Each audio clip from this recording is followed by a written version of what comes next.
देवादिदेवसुतदेवगणाधिनाथ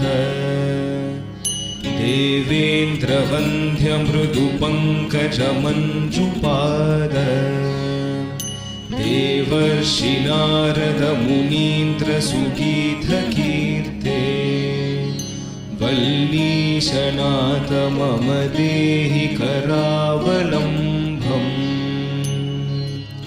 नित्यानदाननिरताखिलरोगहारिन् भाग्यप्रधानपरिपूरितभक्तकाम श्रुत्यागमप्रणववाच निजस्वरूप वल्लीशनाथ मम देहि करावलम्बम्।